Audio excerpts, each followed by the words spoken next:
RV.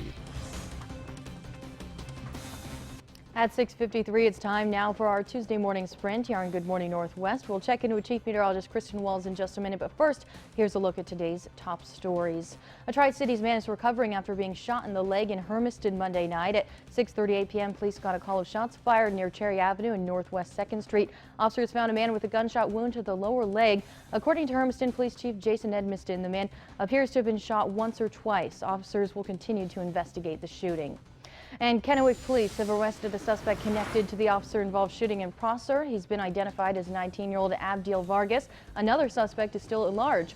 Officers arrested Vargas on 395 in Clearwater yesterday afternoon. This all stems from an attempted burglary in a Prosser apartment complex. Officer Antonio Bustamante went to confront the suspects before they took off. The suspects then shot Bustamante, hitting him in the leg. Minutes later, an uninvolved tenant was found with multiple gunshot wounds. They both have non-life-threatening injuries. And another update to the deadly officer-involved shooting out of Kittitas County in March. The deputy that shot and killed the gunman has been cleared of wrongdoing after an investigation. Deputy Jason Goman shot Juan Manuel Flores del Toro after del Toro shot Kittitas officer Benito Chavez and Deputy Ryan Thompson, who was killed in the shooting. Sheriff Gene Dana saying, "I commend Deputy Goman for his courageous and instant response. His actions prevented any further threat or harm to the community." The Yakima teen who accidentally shot his 13-year-old brother last month has been charged with reckless endangerment, assault, and possession of a stolen firearm. The 17-year-old allegedly told police he and his brother were shooting back and forth at each other as part of a shooting game. The 13-year-old with an empty pellet gun and the 17-year-old with a revolver he thought he'd unloaded before he fired back. The body found in a Richland home has been deemed very suspicious. That's according to the Benton County coroner. Richland police were asked to do a welfare check near Crestwood and Skyline Drives last week. That's where they found a 56-year-old dead. Their name hasn't been released yet by police. And police have arrested a Prosser woman in connection with an armed robbery and assault last week in Outlook. Police say 28-year-old Carly Vibey drove the victim to a location near Outlook Road and North Outlook Road, where the 22-year-old man was robbed of his car and assaulted by 4 men. Vibey then allegedly drove several suspects away from the scene. She was arrested on suspicion of first-degree robbery. And as we get you out the door this morning, a live look. Legend Sky Cam Network there in Toppenish. A little bit of some haze, but back to some sunshine.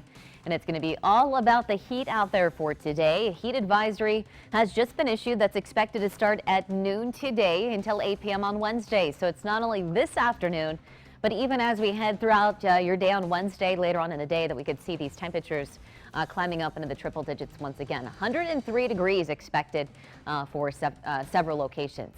Let's get you over to current temperatures right now. We're at 59 in the Tri-Cities with 68 in Walla Walla, 65 in Toppenish, and 62 in Yakima. Still some pockets of some moderate air quality at times, especially back over into Toppenish, Yakima, and Ellensburg this morning, but pretty quiet around the Pacific Northwest. Rain chances should stay down to our south and southeast, maybe later on this afternoon. Parts of the Blues could see a shower or a thunderstorm popping up. But here is today's forecast. We're looking at, again, that hot, hazy day once again. Many locations up into the triple digits. Could be the first day today that we see Yakima up into the 100s, 101 degrees. 103 in the Tri-Cities with 103 as well for Walla Walla, and Pendleton looking at that high near 100 degrees. So let's get you to your 7-day forecast, as we will see a lot of changes, especially by the end of the work week. Temperatures going back down. We'll have a shower or storm chance popping up for your Friday into our day on Saturday. So late in the day on Friday, a shower or thunderstorm possible. But take a look at the temperatures over the weekend. We'll have a 20-degree temperature drop from where we're going to be at the next couple of days until this weekend. High temperatures there in the low 80s, and back to a little bit more of a quieter day on Sunday with a partly sunny sky. And then here is a look ahead to your 7-day forecast for Yakima. Pretty hot next couple of days, 100 degrees still tomorrow. Shower storm chance popping up late in the day Friday into the upcoming weekend. The 2 coolest days there will be Saturday into Sunday.